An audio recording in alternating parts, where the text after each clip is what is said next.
Previously on Video Game Hangover. Who's developing XCOM? I don't know. My friend Steve. Oh, okay. Well, I hope he does a good job. I have no idea who's making No that pressure, game. Steve. No pressure.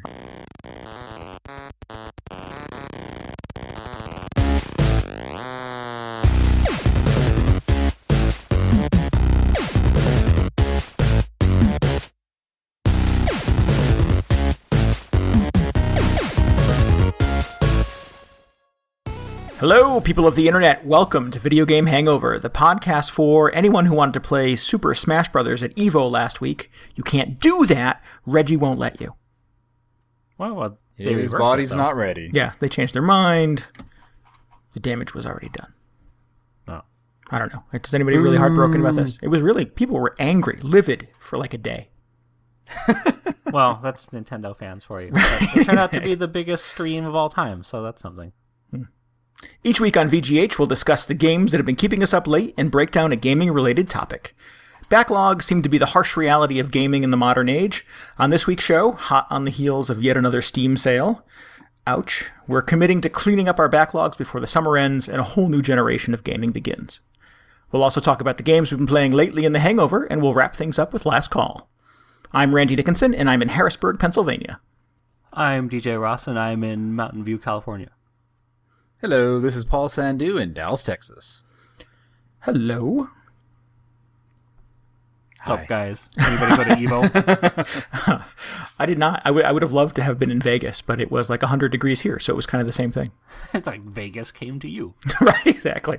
I had video games and no money, and it was hot. So yeah, that's Vegas. So you played Street Fighter all weekend? Yes, of course. You know me so well. Ah, okay. I figured. If by Street Fighter you mean Animal Crossing. Okay. That's exactly what he meant. How about some viewer mail? Let's do How that. about some viewer mail? All right. Last week was our big second half of the year hype show, talking about some of the lesser-known games we are looking forward to. And we turned it over to you guys over the weekend asking, with all the big-name games coming out this fall, Modern Warfare, what have you. Oh, excuse me, it's not Modern Warfare this year anymore. Nope. Man, they got me all confused. Ghosts. Anyway, besides all of those big names, what's one game that only you are looking forward to? And you guys answered. First, we have Green Capped on Twitter. Says, Knack, that PS4 game, says he hasn't heard any of his other friends mention wanting it. Anybody? We got any PS4 pre-orders here? Yep, I'm in. Yep. We have at least one. Yeah, Are you, Knack is are you actually in for Knack? Knack's the only PS4 game I've pre-ordered at this point. Oh, well, there Until you that go. whole launch day lineup kind of comes together, Knack is the only thing right there that I know I want to play. I want to play Watch Dogs, which we're going to get to a little bit later, but Yeah. I have to decide if I want to play at PS3 or PS4. What, Watch Dogs? PS4. Yeah, I think you got to go PS. Well, didn't you just say last week you switched it to PS4? yeah, I'm waffling. Okay. Don't waffle. I need a PS4 release date. That's the thing, is I want to know when that's coming. It's coming and out everything next week. else. Oh well, then Watch Dogs. Okay. Okay. Well, that's good. You have somebody to discuss Knack with if you end up. Yeah, Whatever absolutely. you end up deciding. The Noise says Kingdom Hearts 1.5, another game I happen to know Randy's There it is. very much looking forward Oh to. yeah, I forgot about that game. I know Kingdom Hearts fans are kind of rabid, so surprised there hasn't been more of a commotion about that. yeah. It'll come. The Tony Irons puts in a vote for Batman Arkham Origins. Paul, what's your take on We this? shall see. We shall see. Not quite the level of enthusiasm I was expecting. Well, it's not Rocksteady, right? It's a different group of It folks is a making different it. developer. And honestly, oh man, I'm going to kill myself for saying this, but I'm a little burned out on Batman right now. Oh, the world has It imploded. does feel a little bit like the fact that they're doing this. It feels a little like Batman Arkham 2013 to me. Yeah. Like that. This may be the start of that. Bat I hope Assassin's not. Creed. Yeah. Please no. Let me say this about Batman. I've actually pre-ordered the Vita version of this because on Vita and on 3DS they're doing a completely different version of the game that is a 2D sort of Metroidvania kind of explorer brawler. Wow. Look for videos of it. Maybe I can throw something in the show links if I can find it. But it actually looks really, really cool and kind of a different approach to it. Is it WayForward? I'm not sure who's assembling that. I'll try to find an answer to that question. Yes, it is. It's coming out next week. So. Very cool. Next week's a busy week. Yeah, it is now. Fun Size 27. Another vote for Watch Dogs. Yep. That game just looks awesome. Doesn't say what platform, so who knows? All the platforms. It is kind of coming out on everything. Wii U. And the Vita version is going to be a match 3 puzzle game. Sure. Cypher Peon says Pokemon X. Yeah. Syncing up with Paul on that. Yep. Yeah, all right. I assume that means that everybody else in the world is picking up Pokemon Y. I forgot that there's 2 different versions with every iteration, so... So last week, Paul, you were saying this was kind of a dark horse hype game for you. So have you picked a version yet? I guess I'll just flip a coin when I get to Best Buy. Okay, wow. I will let the fates decide for me. All right, then. That's how invested I am. You don't want to pick up Pokemon Y so you can trade with Cypher Peon here? I don't know how that works. I have no idea. Teach me. Yeah, Cypher Peon, get in touch with Paul and show him the ways. Show him your Pokemons. You got some time to train him up. Moving on to some comments we got on the website. We got a comment from Half Moon Incorporated on the blog saying it was a quest for a show topic, actually, but I think it's more of like I think we can address it right now. He asks, how did the X-Bone become sold out at Best Buy? You may have heard they're no longer taking pre-orders at several retailers. Do you guys have any theories? I have a theory. I have a theory. Yeah. I think this is Microsoft manufacturing hype.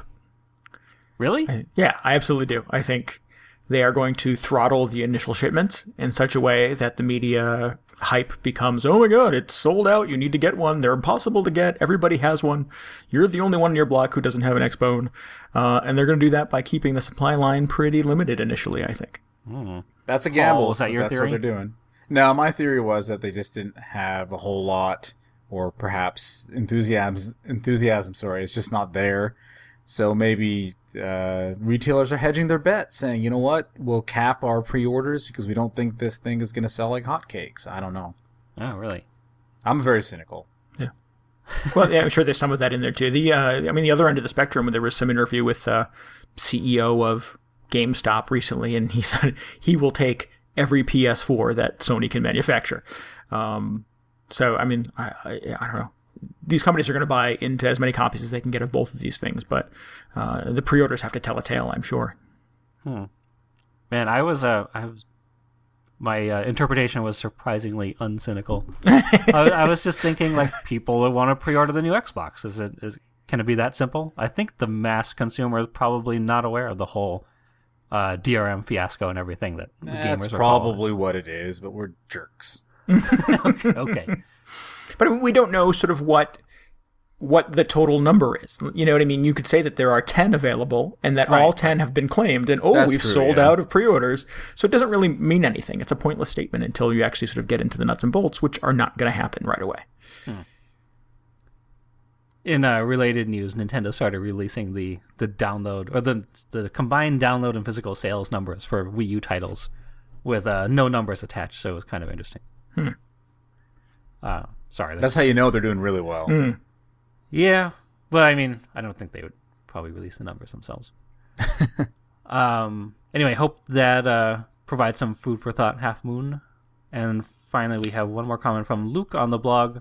This is in response to our show a couple weeks ago. We were talking about whether retro games from the old NES or earlier eras still hold up.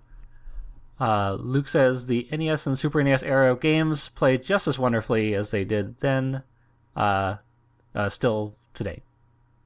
He says the problems came when we jumped to 3D, saying that right up to the PS2 era, there are games that still don't handle in an ideal way.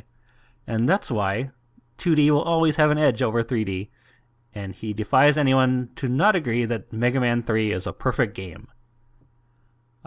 That's a fine choice for a perfect game, Luke. I'm very happy you threw that out there. He's really picking his spots with that, though. I mean, it's pretty much a universally praised game. I would agree. I don't know. I think there's a lot of. I think you got the Mega Man 2 camp is pretty vocal. And then that boils down to which is better, though. Could you not argue that both are perfect, just some might be a little more perfect than the other? I guess you could go there if you wanted to split hairs like that. And then it's also worth mentioning he said he listened to the Animal Crossing show, and he's over in the UK, and he's having a hard time street passing with Animal Crossing players. So I don't know. Do we have any UK listeners? Got a few, or at least one. All right.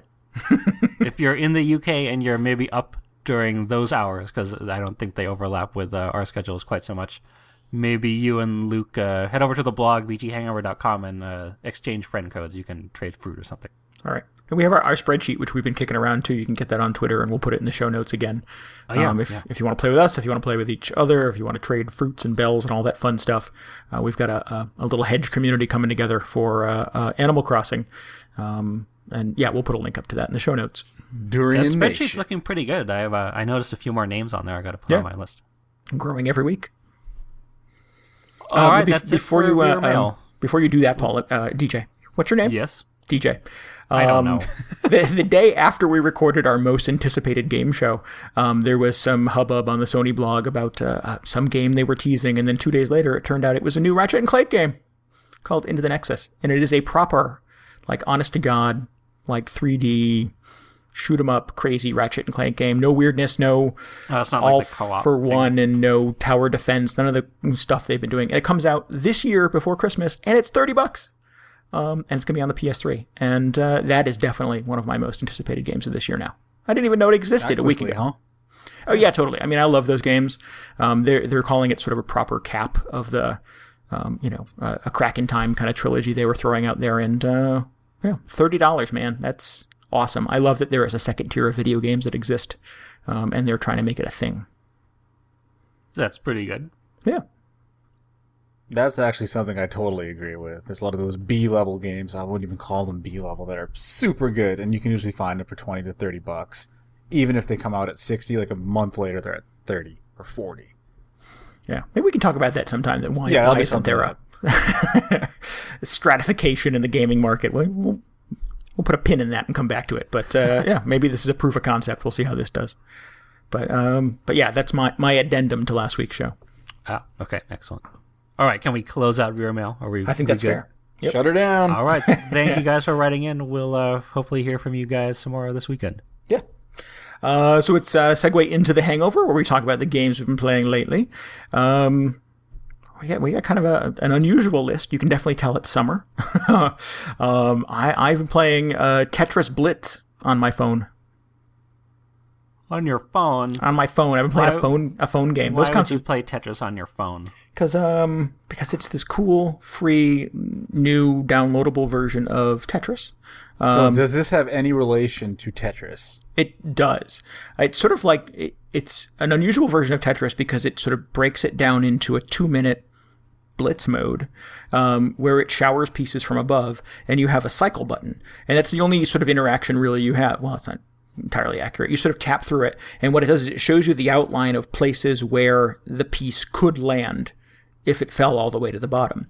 And so you don't actually As if you're actually playing real Tetris. Right, exactly. But so you're not actually guiding the piece to the left, to the right. You're not rotating it yourself. You're sort of cycling through outlines of options for where it could be, and then you just tap the place where you want it to go, and it drops.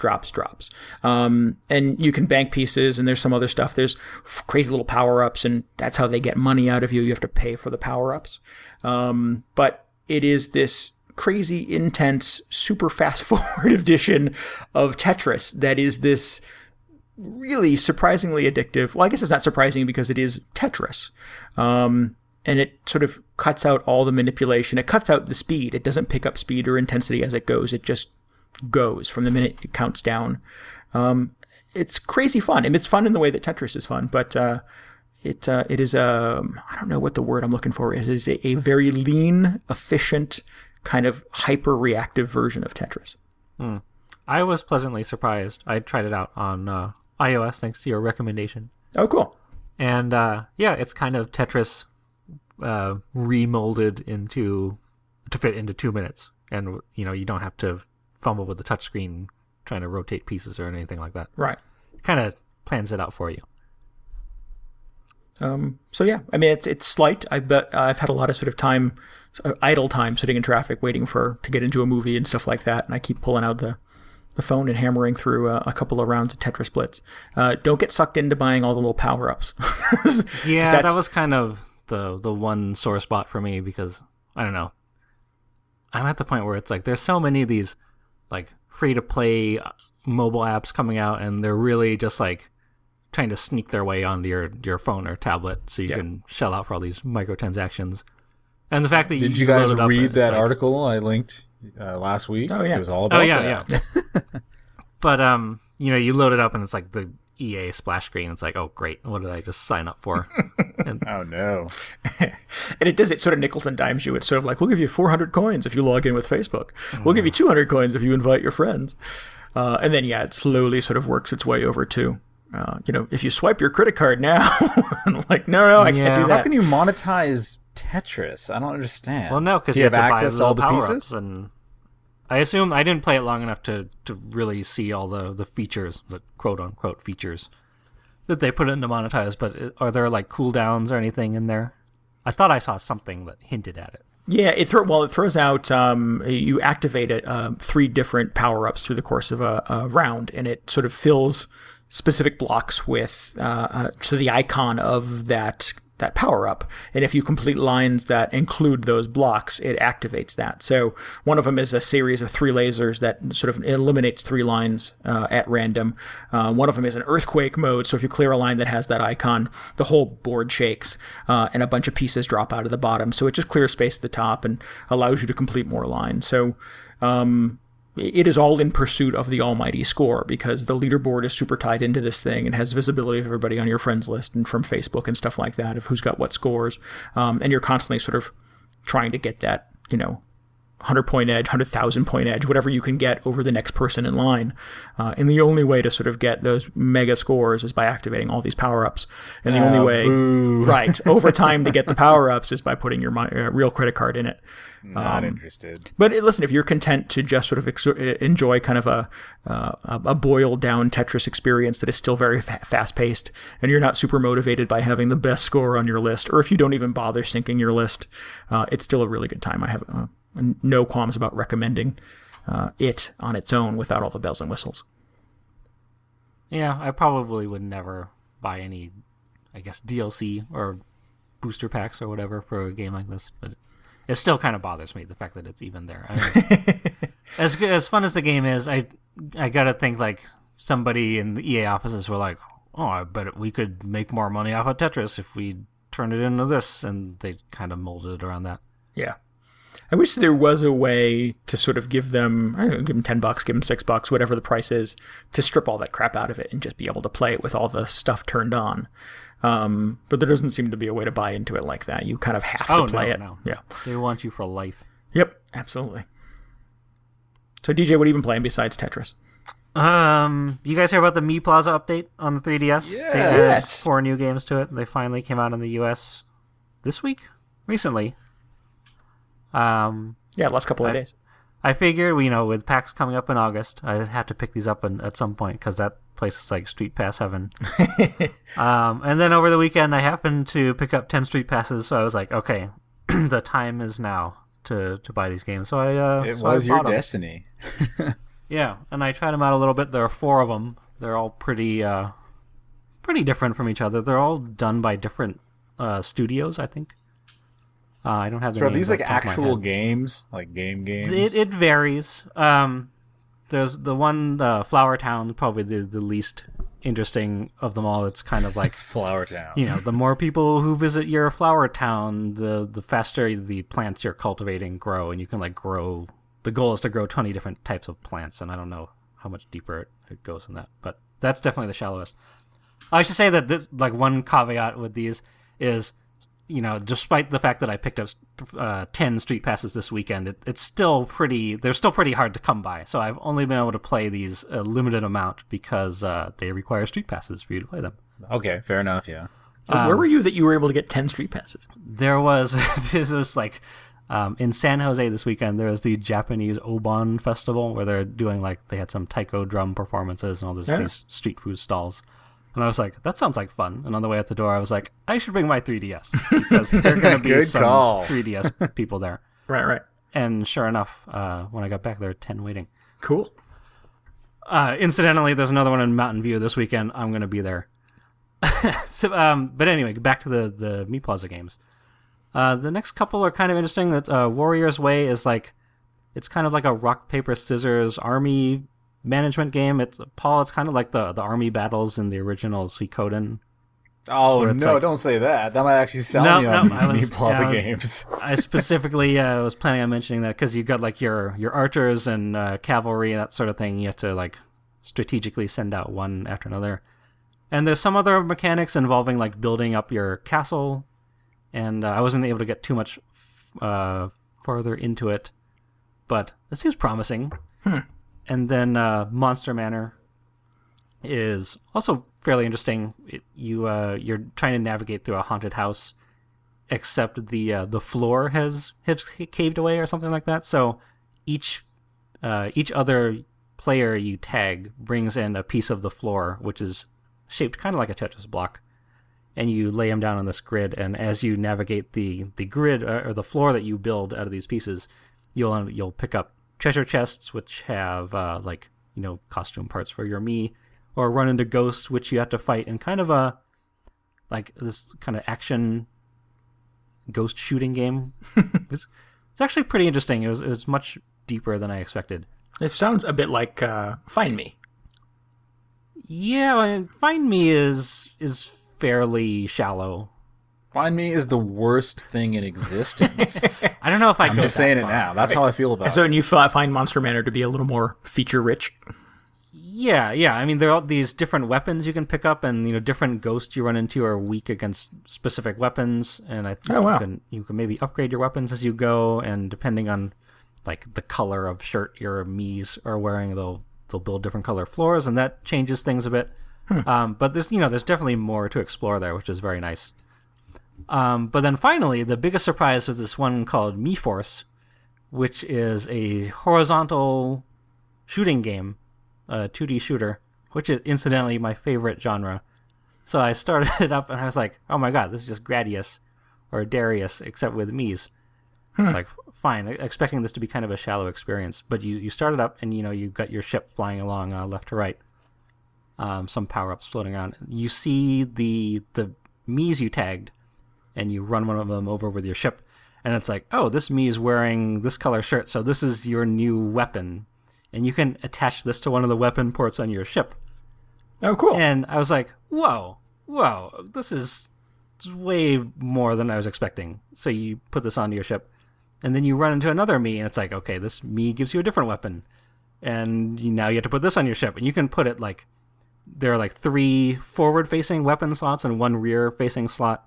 And you can either slot one of these weapons right in the front, where it'll shoot out the nose of your ship, or you can put it behind one of the other weapons, where it will power up the original weapon.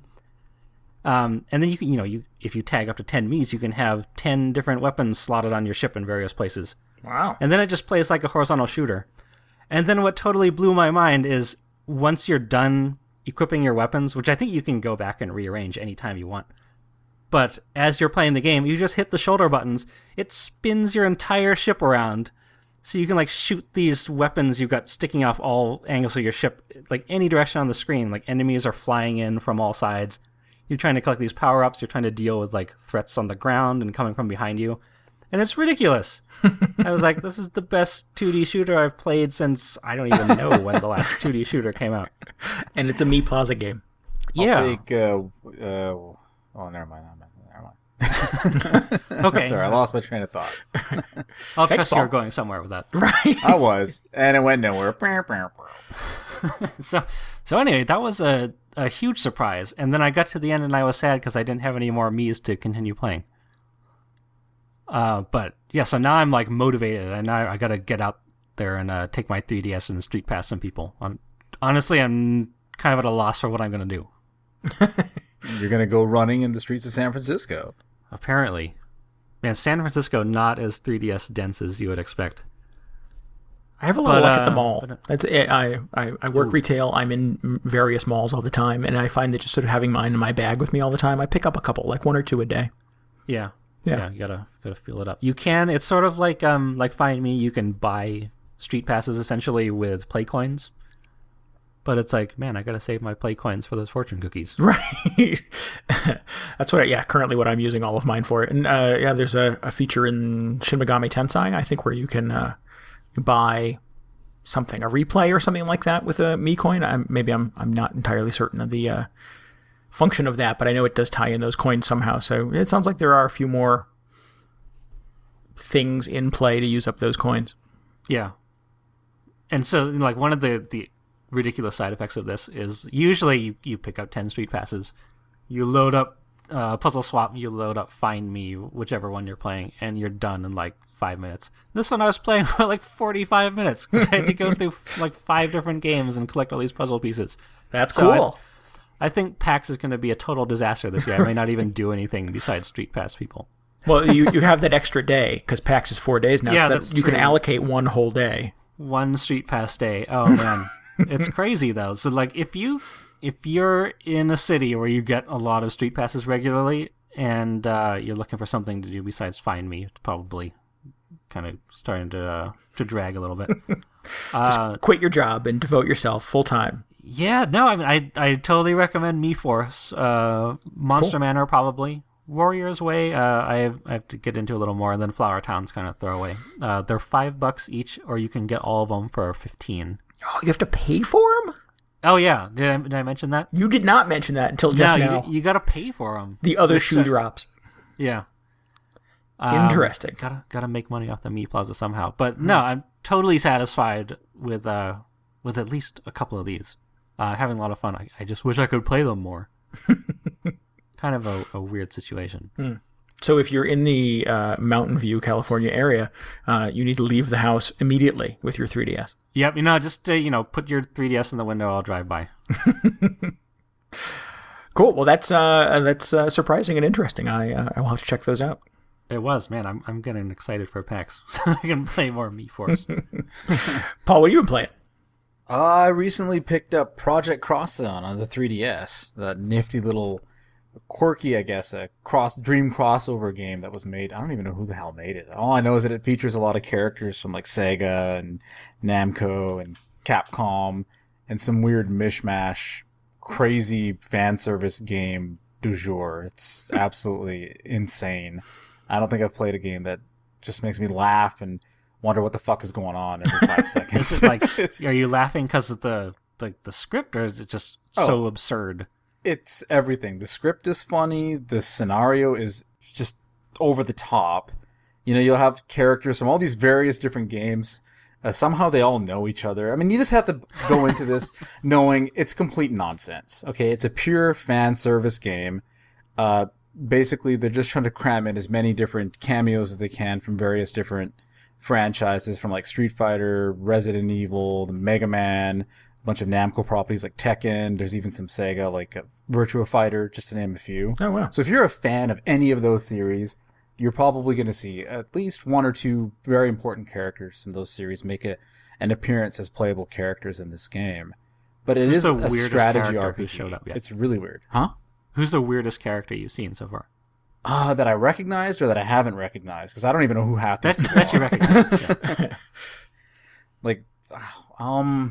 I guess the 2 main characters that kind of are central to the plot, they're pretty weird. There's a werefox. Yes, the werefox lady who's wearing like next to nothing. That's another thing that's very strange about this game. The game is like overly sexual in just the most ridiculous ways. Like half the female characters are wearing next to nothing. They do like overly suggestive poses and their special attacks. It's just, I don't know what to tell you. It's a riot. I'm having a great time playing it because it's just one of those I guess you could say it's a popcorn flick in game form with a lot of cameos from very special characters. But it's a strategy RPG. That's the meat of the gameplay. So at the very least, it's not like a throwaway title. It's actually fun to play. The battles and the scenarios are fun to go through. It's pretty easy so far. I can imagine the difficulty is going to ramp up significantly, but it's kind of cool to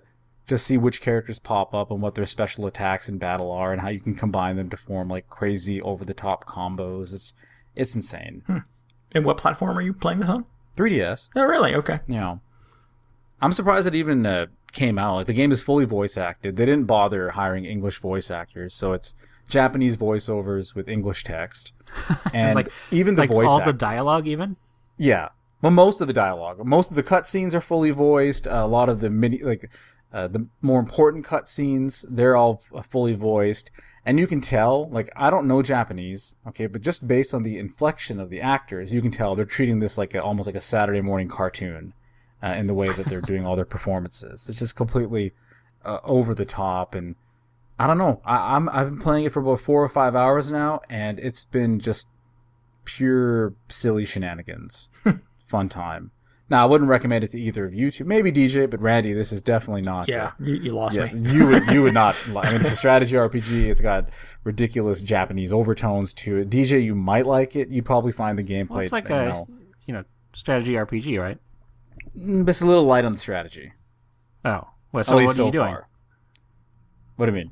Well, I mean, so is it like just very easy? You don't have to think about it much. I don't understand. It's fairly easy in terms of the amount of gameplay depth. Like, the way the battles work is when you have an encounter, okay, you have like 3 attacks that you can chain together to form a combo.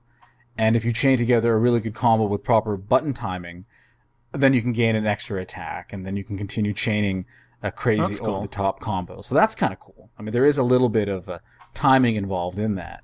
And then depending on how you form up your parties, you can also gain like special support characters who can jump in and help you extend your combos. And some of the stronger enemies, you need to chain a really high combo before you can even damage them. You have to break their block. And in order to do that, you need to kind of formalize a combo that will be higher in number of hits than perhaps overall damage, just to break their block. So there's a little bit of that in there. That sounds like strategy. A little bit, but it's... I mean, you can get away with probably just button mashing and still chain together crazy combos, so... It's been really fun. I've been enjoying my time with it, and I'm looking forward to, playing it a half an hour at a time, just to get a good laugh in there and see what other crazy shit happens. You're able to tear yourself away from Animal Crossing for that long? You don't want to know how many hours I've played Animal Crossing, dude. Oh, man. I think there are 2 demos out on the eShop, which I confess I've downloaded, but I have not yet tried. Oh. But I will do that.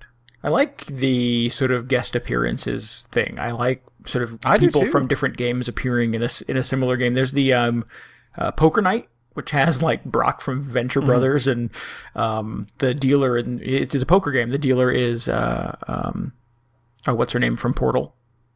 Gladys. Yeah.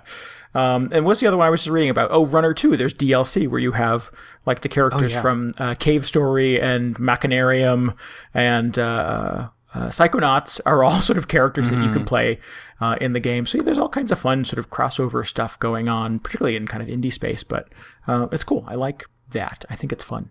That's I was the main playing, draw. what's it called? Sonic All-Stars Racing Transformed. Oh, yeah. A couple weeks ago on Steam.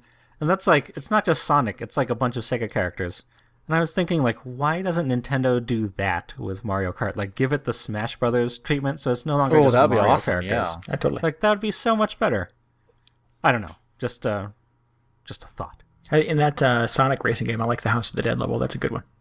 Oh, I didn't even see that one. Oh, yeah, that's in there. Cool. Well, that's an interesting list of summer games. I think we are Wait, so desperate Paul, for... I think you misunderstood my question. I wanted to know the most obscure character they've pulled out of the archives to star on this that you recognized. That I recognized? Arthur from Ghosts and Goblins. Arthur? He's a support character. Oh, man. They don't have anybody super weird like Strider. I mean, I'm only a few hours into the game. He may make an appearance as a... Oh, no, wait, no, he probably won't appear. Wasn't there some sort of copyright problems that Capcom had with him? Yeah, specifically. I think there was. So far, I mean, he's been one of the smaller title characters, or he hasn't shown up in a game in 25 years.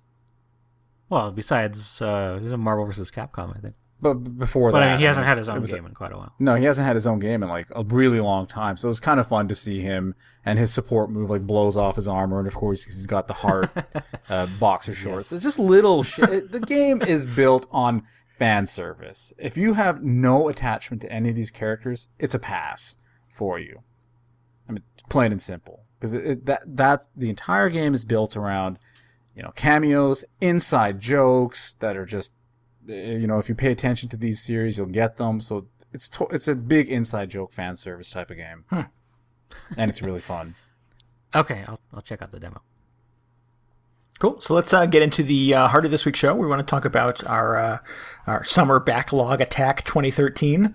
It's back. It is back. Oh, goody! So we did a similar project last summer, and I think I bombed miserably at it. I think you guys had a little more success than I did, but so we want to once again sort of come back to the concept of gaming backlogs and maybe talk a little bit about what we've done to kind of keep ours in check, if anything, through the course of this year, and maybe commit to a few games we want to cross off the list this summer. We know we've got a few weeks between now, while we're having this conversation, and September 15th is Grand Theft Auto 5?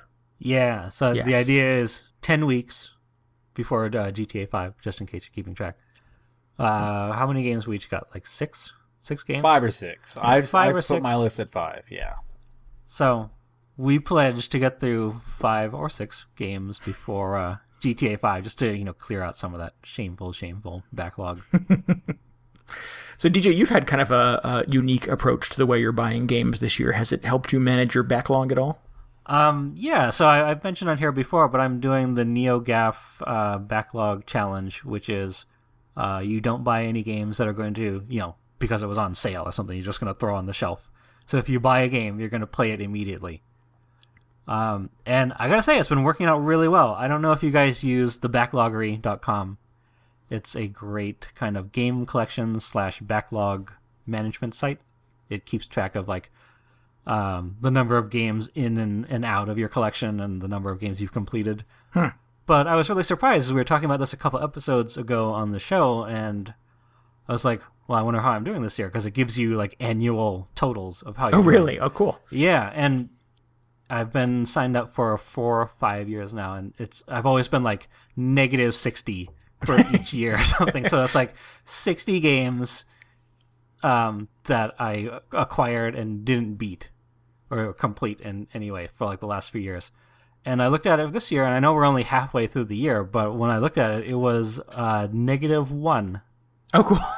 So I was actually very proud about that. It's results that you can see. Right. Congratulations, DJ. Thank you. Well done, sir.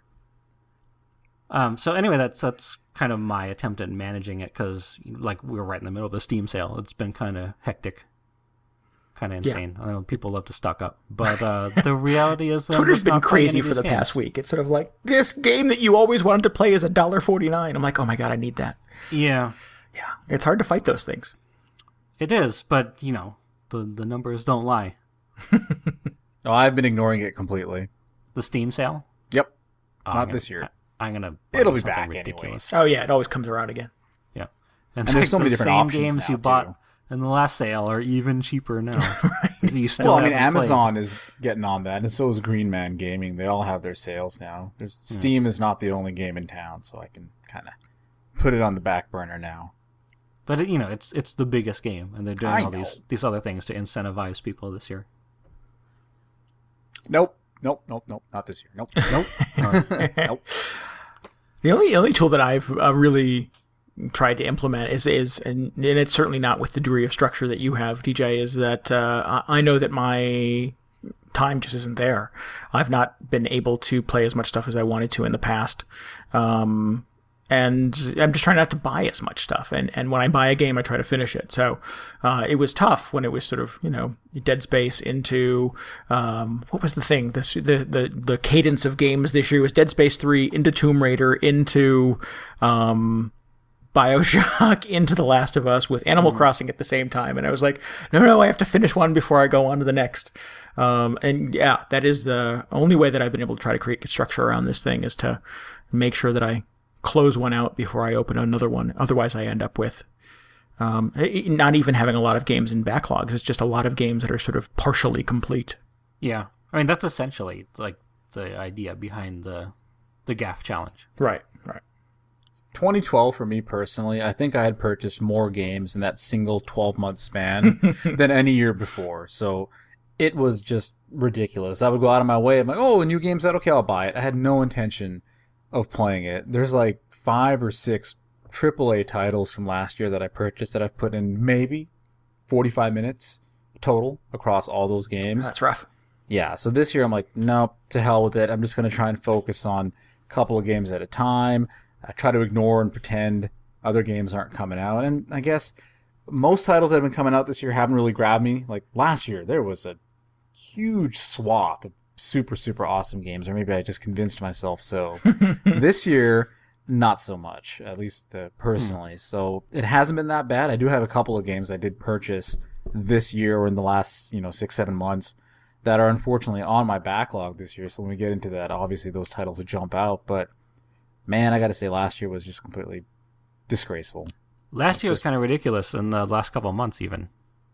It was so stupid. I don't know what the hell I was thinking. I guess it helps, that this year my wife's grad school has really ramped up, so income is also a little tight, so I don't have a choice. I can't go out there and splurge, so that's been a blessing. It's sort of imposing limitations, yeah, right? Yeah, exactly. Yeah, the wallet's a little tight this year, so I can't, go and buy Max Payne 3 and not play it at all for longer than 20 minutes. Or whatever it was. Like to name a hypothetical right. case. Yeah, right. No spoilers. All right, Paul. So let's get into some of the features of our list. Then, I mean, what are the games that you are committing to cross off your list this summer? You mentioned Max Payne. Yeah, Max Payne 3 will be one of those titles. I tried to pick games that were under 20 hours each. I don't want to set myself up like you did last year. You had a couple of RPGs on your list, Randy, that were 40 to 50 hours each. I'm going I think your list led with The Witcher 2. Yeah, that's not going to There's happen. no way you're going to get that. And roll this all into me trying to move across 2 states and start a new job. And yeah, so it was the most ridiculous commitment ever. So I've been a little more measured in my approach this year. But I don't want to steal Paul's thunder. So what else is on your list there, Paul? Okay, I tried to order it in... I'm trying to be methodical here. Titles I really, really want to play at the top, but also have a good shot at finishing. I'd like to cross at least 2 of these off my list. If I get 0, I don't want to do that. Number 1 on my list is going to be Spec Ops: The Line. People keep saying it's a great game. That's a good one. Gotta play it. Good choice. So I definitely want to complete that. I've heard it's only like 8 hours long, so perfect. Great choice to lead off with. That's a good starter. You can do that in a weekend. Then, perfect. That's what I need. I need a game I can do in a weekend. Number 2, Tomb Raider. Who? Bruce Boxleitner? Oh, okay. Tron. Yes. Never mind. A little movie called Tron. Yeah. Yeah. Okay, number 2 on my list is something that came out a few months ago that I did dabble a little bit in. I forgot that I actually purchased it. So it's Tomb Raider, the new one. I did rent it, and then I picked it up on a Steam sale a few months ago without even realizing it. I was going to say, that's the mark of a Steam sale. It's like, oh, I should get this game. Oh, I already own it. Because that's exactly what happened. There was a second Steam sale, or the game was on special. So I'm like, oh, I guess I should really pick this up because it's a good game. And I go into my list, I'm like, oh, wait a minute, I already own it. I bought it 3 weeks ago. What? Okay, so yeah, good job, man. Fantastic. That is a good game. I game. also picked up the next game on my list on sale as well. Earlier this year, Hitman Absolution. I've heard that's a very good game. I never did get past the benchmarking software that comes with the game in maybe like 10 minutes the first level. Hey, in my defense, it did crash on me when I tried to play it, and I said, no. Fuck you. So. That's a good game. Hopefully. I don't think I talked much about that when I played it, so I'll be interested in having that conversation with you. I didn't even know you'd completed it, so. Are you a fan of the Hitman series? No, this will be my first foray interesting. into the Hitman. Cool. Yeah, so I've heard good things about it. It looks incredible when I ran that benchmarking software, guys. I'm telling you. Yeah, those textures looked fantastic. We'll see if that holds up. And then, of course, is Max Payne 3. And then to round it off is a game that I think is very short, kind of retro, and I had a good time playing it for a couple hours last year. It's Hotline Miami. So yeah. It's, Now I still don't know Vita. whether I like that game. yeah, you keep saying interesting things about it. I don't know. It's really weird. You have to. I It can't is wait very to talk weird. about it. Cool. So what do you it's guys kind of have a on quick your one list? to get through it. Yeah, I'm not setting the bar too high. I mean, it's a few decently long titles in there, but this should be manageable, I think. Oh, and plus you got your Animal Crossing you got to contend with. And my Project Cross Zone. That's true. Right. And whatever you're buying next week. Oh God, yeah. My list is basically me trying to catch up on some like B and C level games that have kind of filtered in that I've been able to get sort of $10 and $15 deals on. Okay. Capped with kind of a headliner. So that is a good game from last year that I didn't get to that everybody raves about. So and again, trying to keep it manageable. And I'm not saying that any of these are going to be good games for the most part, but they had Are some any? weird appeal to me, and I'm curious about how it's going to shake out. So first on the list is Walking Dead: Survival Instinct. This is not the good Walking Dead Telltale action the opposite. adventure game. This is the opposite of that. This is the Walking Dead shitty first-person shooter that came out earlier this year. So. Good purchase, Randy. Yeah, Good thank you. purchase. $10. That was a $10 game. So I like $10 too much, Randy. I like Walking Dead. It focuses on Merle and Daryl, who are two characters that I really like, and actually has the voice actors from the TV show, so that should be good. So I'm curious. I don't know how Walking Dead works as a shooter, and I'm sure I'm going to hate it, but I'm going to try it. We'll give it a shot. Oh man, I cannot wait to hear about this one. It doesn't count. You can't cross it off your list if you end up saying "fuck this" and hate it halfway through and stop. That no, doesn't count. No, I'm committed. I think that's valid. I mean, you're still crossing out of your backlog. You think it's okay? Maybe we should establish some rules. We'll see how many of these end up going that route. Right. We'll figure it Okay. out. Okay. We'll make Randy play The Witcher 2. Second on my list is Mind Jack. I don't even know what that is. This was a dump bin at Best Buy that I pulled this out of. It has like a cyborg looking dude on the cover wearing a headset, and I read on the back that there's like robots, and it's kind of a third person shooter in a sci-fi realm, and you can sort of project your control over people in the environment and use them as meat shields and stuff. And I have no idea, but there's no way. Didn't Let me the get this Square straight. Enix publish this? This was a Square Enix game, yes. Oh my god! You it's went supposed to be dumpster diving horrific. for this game and bought it based on the description on the back of the box. I did. Well, it was me standing in Best Buy holding it in my hand and looking up the Metacritic score on it, which I believe was in the 50s. You were gonna make somebody a great grandmother someday. But I figured for $10, maybe it'll be fun because I like sort of like B-level shooters. I like that Dead to Rights game that came out a couple years ago where you could switch back and forth between being the dog and being the dude. I had a good time with that game. I put it on my top 10 list. So I'm hoping there's some little nugget of that enjoyment in Mind Jack. I'm I reading the hope so, Wikipedia dude. page, and it happens to mention the composer is Mr. Tsuyoshi Sekito, who is one of my favorite composers. So at least we'll have that going for it. I will take special note of the music for you. Third on my list, quite possibly the shittiest of the games here. I don't know. I don't know. Army of Two, The Devil's Cartel. Now, I've played the previous two Army of Two games as a co-op experience with our buddy Matt. Not that Matt, a different Matt. And I don't know if I have a co-op partner for this one. I don't believe he has the game. I'm going to find out. If not, I'm going to try to play it by myself. The first two were certainly enhanced by having a real live partner that I could sort of chat with and poke fun at the game with over the headset. I'm not sure that this will be as appealing without that human component, but I mean, Dude bro games require another bro. yeah, this is the game where you sort of like lock fists and go back to back, and it sort of goes into a mode where you can just mow down dudes as you stomp through the environment. This is also the game in the second one where you were shooting up a zoo and you had to hide behind the carcass of a dead rhinoceros and shoot over it. So That is not vegan. it is not. No, it's not. Absolutely not vegan.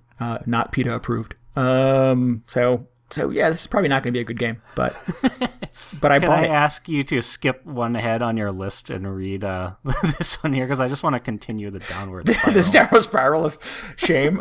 This list is incredible. It's the worst list I've ever seen. I'm telling you, I collect these sort of shitty. Okay, I'm going to say C-level games. I like C movies. I like midnight movies. I like sort of flipping on, Showtime at 4:30 in the morning and going, "What the fuck is this? Why is Jude Law in this?" And this is sort of the video game equivalent of that. So next on the list is Never Dead. Oh man, I believe this is a Capcom game, came out a little earlier this year.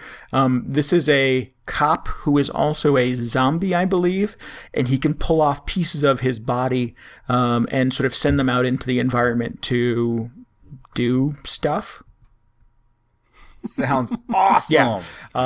The entire Absolutely soundtrack. savage. Are you but, reading the back of the box right now? I'm not, actually. No, this is me going by memory on this. The entire soundtrack is by Megadeth. I know Nice. you're a big fan, Paul. So yeah, this should The be hugest. interesting. There was a bit of a kerfluffle on Twitter the other day when I said this was one of my initiatives for the summer, and people coming out of the woodwork going, "That game's awful." Yeah, I've heard nothing but bad stuff, dude. So we'll see. And then sort of things warm up a little bit, and this is also sort of a bargain bin game that I picked up on the cheap at Target, Resident Evil Revelations for the 3DS. Okay, starting to claw your way. I've into heard that's it an here. excellent Clawing my game. way into daylight.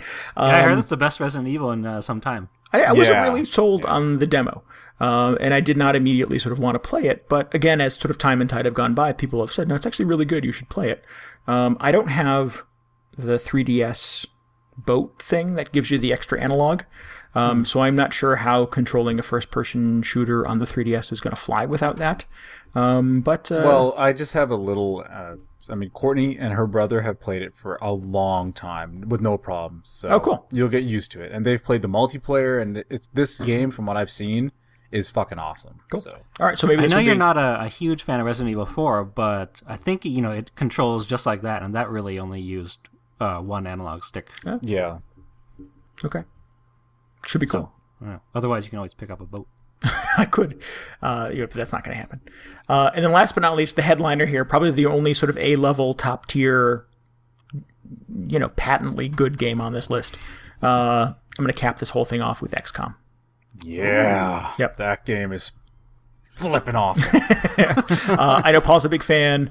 Talked quite my excitedly God. about it last year. I believe it was on your It was number 3. number 3 on list. your list. It could have been number 1. It was that good. A lot of love for that, and I never got around to it. I've not played a lot of sort of RTS kind of games, so I think I was a little intimidated when it first came out by what I would have to commit to sort of experiencing here.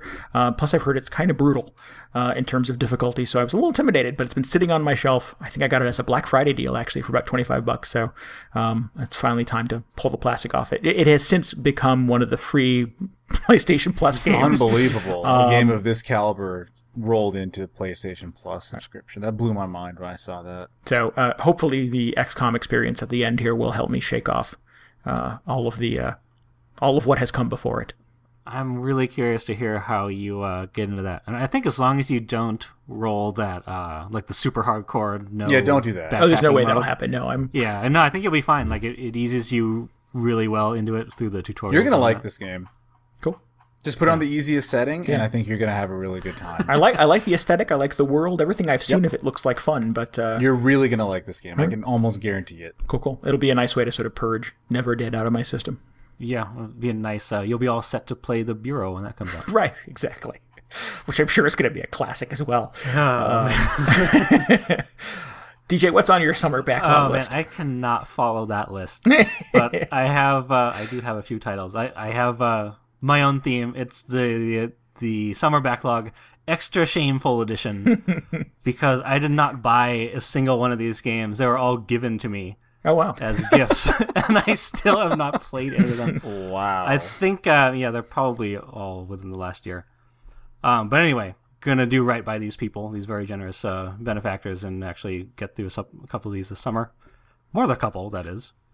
Leading off with Half Minute Hero Super Mega Neo Climax Ultimate Boy on Steam.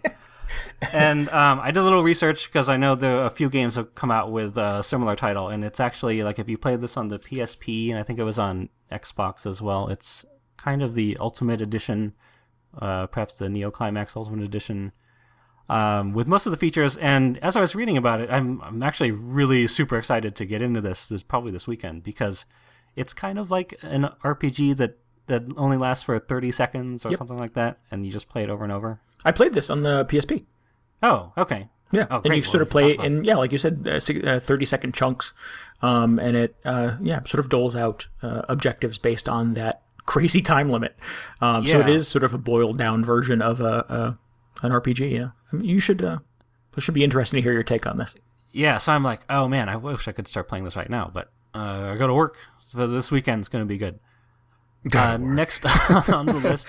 Damn. We have Analog, A Hate Story, which I believe is a visual novel. It comes very highly recommended. Not incredibly lengthy, but supposedly very good. I haven't played a whole lot of visual novels, so this will be very interesting to get into. And I believe the sequel's coming out later this year, if I'm not mistaken. So. I think this sort of will, and I've heard about this game too, and I'm kind of intrigued by it, so I'm curious to hear what your take on it is, because I know you're a big fan of the 999 and the Virtue's Last Reward, which are essentially sort of interactive novels as well. So, and I'm sure I'll get corrected on that, but that's my perception of them. But no, that's accurate. So yeah, I'm curious to see if getting outside of that series, it still appeals to you. Yeah, no, I'm really curious. I actually have not played any... I was going to say I haven't played any visual novels outside of that series, but I played Hotel Dusk, and that was pretty good. Oh, right, yeah. So yeah, looking forward to that as well. Next on the list, a little more traditional, Shadows of the Damned, the Suda51 Shinji Mikami mashup that came out a couple years ago. It's been a while since I played kind of a third-person console action game, so it'll be a little nice to get into that. This is a Wii game? It is PS3. Oh, okay. I was trying to keep track of what consoles and systems we're all going to be playing this on. I just realized most of mine are on PC. Most of mine are, too. It's kind of weird, but I try to throw in some consoles for good measure. Okay. Next is Metro 2033. Not even Metro Last Light. It's 2033. So, yeah, the backlog is going kind of deep. I've heard a lot of good things about that series. Last time I think Matt was on our show, he was very excited about the new version of that. So, yeah, and I would hate to jump into it because it's a continuation of this one. Getting back to consoles, going super old school. Well, maybe not super old school. Is Jet Set Radio? It's pretty old school at this point. That's pretty old school. Originally a Dreamcast game. But now it is on the Vita and PS3. And in fact, I just discovered this week that they have transferring. You can switch saves between them, which is very cool. That's a good game. I think you'll probably like that too. Yeah, I'm looking forward to it. Great soundtrack as well. One of the few games I owned from my Dreamcast back in the day. Yeah. That was the game that came with my original Xbox. Oh yeah, Jet Set Radio Future. That's true. Yes. Yeah. Oh, okay. So I guess it's not quite the same game, but yeah, I had a good time with it. I mean, I didn't buy any other games. Well, I got it for Christmas. I didn't get any other games on Christmas Day, so I spent a lot of time with Jet Set Radio. Yeah. Well, cool. I'm looking forward to finally playing that. Good music. And then, last of all, capping off is Dishonored on the PC. Going to finally play Excellent that. game. One of those huge games that came out late last year that I just did not have time for. Yeah. I didn't finish it. Maybe I can sync up the completion of that game with your playing of it for the sake of good conversation. Yeah. Okay, then we'll coordinate it. That'll probably be way into August by the time we get there. All right, let me know. You'll probably really like Dishonored as well. I think so, yeah. It sounds really good. All of these sound really good. I'm looking forward to playing some video games. Cool. Well, that's it. That's my list. It's quite a rogues gallery between the three of us. A good list, guys. I think that's a good variety there for sure. 10 weeks, feeling very optimistic about this. Should be good. I think we've got a surprise coming about halfway through. If you've got a considerable backlog yourself and you want to make do some damage, cut into that, we may have a nice little reward for you. Yeah. Start combing through your Steam library and your bookshelves in your bedroom and boxes under your bed and looking for those old games you want to cross off the list. We have a challenge coming your way. Yeah, but when do we officially kick off the Summer Backlog Attack? Like, is there a date? Oh, it started. We're on it, Paul. Yeah. You should be Good playing Lord, I'm already Spec behind. Ops right now. Quick, sell back all those games you just bought. Delete Steam. Throw your computer out the window. No, don't do that. All right, so let's wrap up this week's show. What have you been doing to keep your backlog under control? What is the oldest game in your collection that you still haven't played? Oh, I don't want to Ooh, answer that's that. a good question. That is a good question, though. Maybe we do have to answer that. Maybe we can come around to that next week. Yeah, well, definitely. Cool. If you have questions, comments, or just want to weigh in, get in touch with us at VG Hangover on Twitter or Facebook, or head to our blog at vghangover.com. Let us know what's on your mind. That's about it for this week's show. Say goodnight. Good night. Good morning. Enjoy your burrito. You've been listening to Video Game Hangover. Send your questions and topics to us on Twitter at VG Hangover, or leave a comment at vghangover.com and we'll feature the best stuff on a future episode.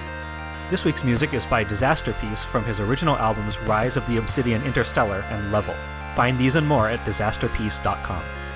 Thanks for listening. We'll be back next week.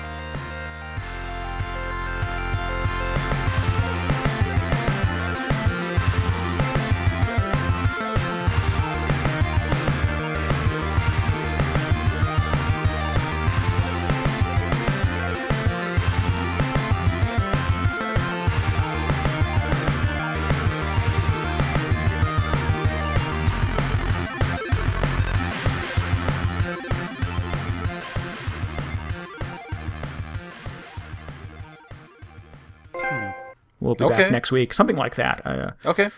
That's a very good idea. Just based on one person's feedback. But no.